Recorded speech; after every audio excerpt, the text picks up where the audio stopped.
Hello friends, आज हम लोग क्लास 12 के लिए सोशियोलॉजी यानी समाज शास्त्र का मोस्ट इंपॉर्टेंट बीपीआई के सब्जेक्टिव क्वेश्चन को लेकर के आए हैं, जो कि आप सभी एग्जाम के लिए काफ़ी इंपॉर्टेंट है। हम लोग का टारगेट है कि आप सभी इस और एग्जाम में 400 प्लस नंबर को पार कर, इतना हम लोग टारगेट है और ये टारगेट को आप सभी को भी लेकर के चलना है। आज का पहला क्वेश्चन आता है, सोसाइटी नामक पुस्तक का रचयिता कौन है। यानी कि सोसाइटी जो नामक पुस्तक है, इसका रचयिता कौन है। ये क्वेश्चन आपके 2009 में आया हुआ था। काफ़ी इंपॉर्टेंट क्वेश्चन है, आपको लोग याद कर लेंगे। इससे बाहर क्वेश्चन अब एग्जाम में नहीं आएगा। सभी क्वेश्चन को अच्छी तरीके से याद करते हुए चलें। तो इसका सही आंसर हो जाएगा आपका ऑप्शन नंबर ए, मैकाइवर एवं पेज। ये जो है आपके सोसाइटी नामक पुस्तक के रचयिता हैं, इसको याद कर लीजिएगा। ये क्वेश्चन आपके एग्जाम में रिपीट करता है। अगला क्वेश्चन आता है 2 नंबर, किसने सीमांत मानव की अवधारणा दी है। यानी कि किसने जो है सीमांत मानव की अवधारणा दी है। काफ़ी इंपॉर्टेंट क्वेश्चन है, क्वेश्चन बहुत बार रिपीट किया हुआ है। तो किसने दी है, तो ये दिया है आपके जॉनसन ने। किसने दिया है, तो जॉनसन ने जो है सीमांत मानव की अवधारणा दी थी। ऑप्शन नंबर डी सही आंसर हो जाएगा। अगला क्वेश्चन को देखेंगे 3 नंबर, सामुदायिक विकास योजना का मुख्य उद्देश्य निम्नलिखित में से क्या था। यानी कि सामुदायिक विकास योजना का जो मुख्य उद्देश्य है वो क्या था, तो उसका उद्देश्य था गाँवों, अच्छी तरीके से देखें, गाँवों का सर्वांगीण विकास। यानी कि गाँवों का जो सर्वांगीण विकास है, ये आपके सामुदायिक विकास योजना का मुख्य उद्देश्य था। ऑप्शन नंबर डी आप लोगों का सही आंसर हो जाएगा। 4 नंबर क्वेश्चन आता है, ग्रामीण एवं नगरीय समुदाय को पृथक करने का मुख्य आधार है। यानी कि ग्रामीण और नगरीय जो समुदाय को पृथक करने का जो मुख्य आधार है वो क्या है, तो वो है आप लोगों का व्यवसाय की प्रकृति। यानी कि ऑप्शन नंबर सी, व्यवसाय की जो प्रकृति है, ये आप लोगों की ग्रामीण एवं नगरीय समुदाय को पृथक करने का मुख्य आधार है। ये क्वेश्चन आपके 2012 में और 2015 तक ये तक क्वेश्चन आया हुआ था, काफ़ी इंपॉर्टेंट है। 15 नंबर क्वेश्चन है, राष्ट्रवाद का अर्थ है। राष्ट्रवाद का जो अर्थ है वो क्या होता है, मोस्ट इंपॉर्टेंट क्वेश्चन। राष्ट्रवाद का जो अर्थ है वो क्या होता है, तो उसका अर्थ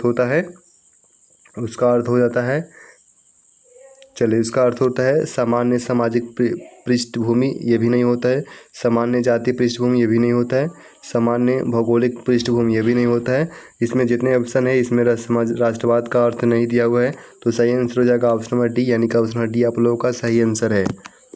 चलिए 6 नंबर क्वेश्चन आता है, भारतीय समाज में सामाजिक स्तरीकरण का बुनियादी आधार क्या है। यानी कि भारतीय समाज में जो सामाजिक स्तरीकरण का जो बुनियादी आधार है वो क्या है, ये क्वेश्चन आया हुआ है। तो उसका आधार क्या हो जाएगा, तो उसका आधार है जाति। यानी कि ऑप्शन नंबर बी, जाति जो है ये आप लोगों की भारतीय समाज में सामाजिक स्तरीकरण का बुनियादी आधार है। इसको ध्यान में रखिए, काफ़ी इंपॉर्टेंट क्वेश्चन है। चलिए 7 नंबर क्वेश्चन है, उपनिवेशवाद किस सोच का प्रतिफल है।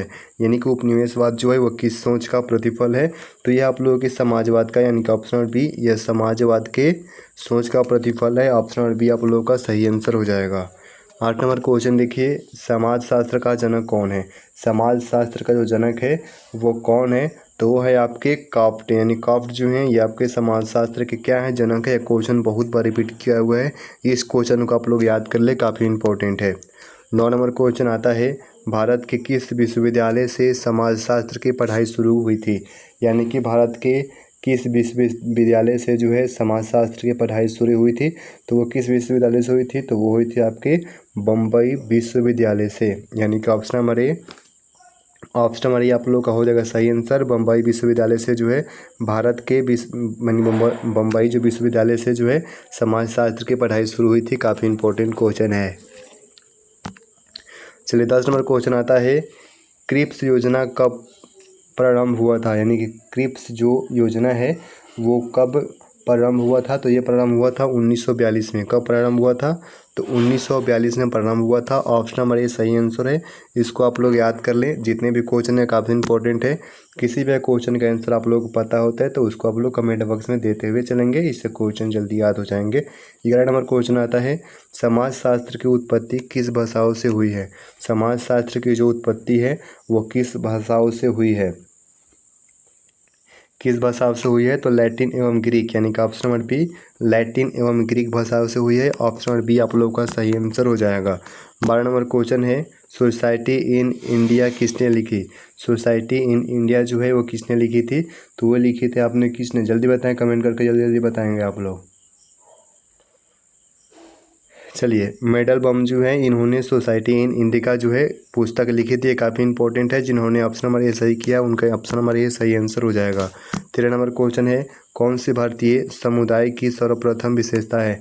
कौन सी भारतीय समुदाय की जो है सर्वप्रथम विशेषता है? तो कौन सी हो जाएगा? तो हो जाएगा अनेकता में एकता। अनेकता में एकता 13 नंबर क्वेश्चन है, अनेकता में एकता जो है ये आपके भारतीय समुदाय की सर्वप्रथम विशेषता है। बिल्कुल ऑप्शन नंबर बी सही आंसर है। जिन्होंने बी दिया है उनका सही आंसर हो जाएगा। 14 नंबर क्वेश्चन आता है, मानव समाज एवं संस्कृति का इतिहास कहाँ से शुरू होता है? मानव समाज एवं संस्कृति का जो इतिहास है वो कहाँ से शुरू होता है? जल्दी से इसका आंसर करें, जल्दी से इसका आंसर करेंगे। बिल्कुल गाँवों से शुरू होता है। कहाँ से शुरू होता है? तो गाँव से शुरू होता है। ऑप्शन नंबर ए बिल्कुल सही आंसर है।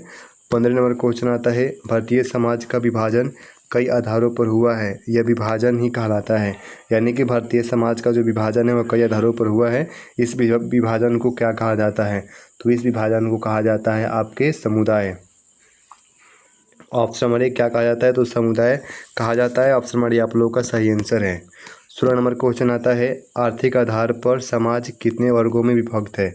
आर्थिक आधार पर देखा जाए तो समाज जो है वो कितने वर्गों में विभक्त है? तो ये विभक्त है आपके 3 वर्गों में। कितने वर्गों में?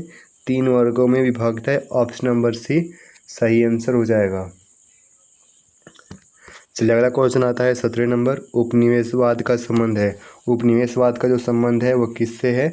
तो उपनिवेशवाद का जो संबंध हो जाएगा वो किससे हो जाएगा? तो ये हो जाएगा आपके साम्राज्यवाद से। किससे हो जाएगा? तो साम्राज्यवाद से हो जाएगा। ऑप्शन नंबर डी बिल्कुल आप लोगों का सही आंसर है। चलिए 18 नंबर क्वेश्चन देखिए, उपनिवेशवाद निम्नलिखित किस सामाजिक आर्थिक व्यवस्था की उपज है? यानी कि उपनिवेशवाद जो है वह किस सामाजिक आर्थिक व्यवस्था की उपज है? तो ये किसका उपज है? तो ये हो जाएगा आप लोगों के पूंजीवाद का। किसका? तो पूंजीवाद का। ऑप्शन नंबर बी सही आंसर है। ऑप्शन नंबर बी सही आंसर है पूंजीवाद का। 18 का भी सही आंसर हो जाएगा। 19 नंबर क्वेश्चन देखिए, भारतीय समाज में पुरुषों की तुलना में स्त्रियों की संख्या है।